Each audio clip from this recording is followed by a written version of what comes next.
దేవునికే మహిమ, దేవుని నామానికి మహిమ కలుగును గాక.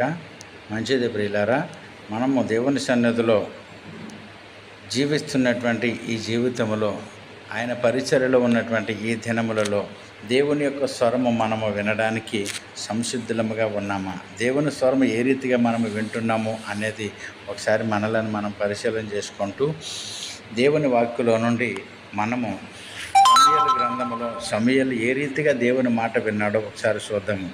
సమూయేలు గ్రంథము 3వ అధ్యాయము 9వ వచనము.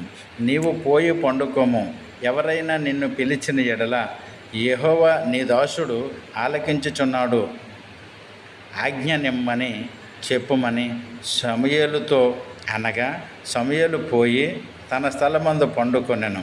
తరువాత యెహోవా ప్రత్యక్షమై నిలిచి ఆ రీతిగా సమూయేలు సమూయేలు అని పిలువగా, సమూయేలు నీ దాసుడు ఆలకించుచున్నాడు, ఆజ్ఞ ఇమ్మనెను. అంతటా యెహోవా సమూయేలుతో ఏలాగు సెలవిచ్చెను, ఇశ్రాయేలులో నేనొక కార్యము చేయబోచున్నాను, దానిని వినువారందరి చెవులో గింగురుమనును.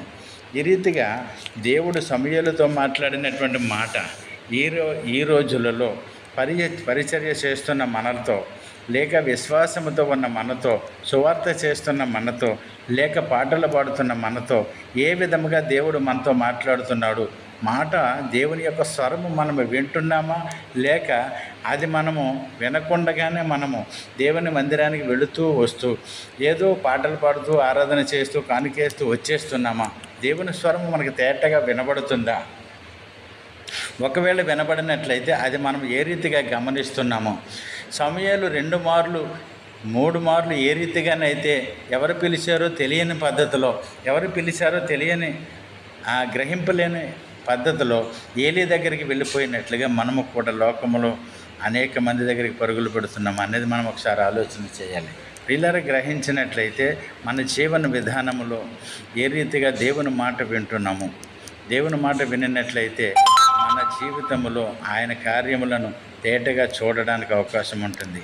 కనుక ఆయన మాట వినడానికి ఆయన ప్రత్యక్షతను మనము పొందుకొనడానికి ఆయన సన్నిధిలో మోకరించి ఆయన అడుగుచున్నటువంటి ఆయన ఇస్తున్నటువంటి ఆజ్ఞ, ఆయన అడుగుతున్నటువంటి మాటలను మనము గ్రహించినట్లయితే మనము దీవించబడదుము. మన పరిచర్యలోను, మన యొక్క జీవన విధానంలోనూ ముందుకు నడవడానికి ఆయన కృప మనకి మెండుగా దొరుకునుగాక.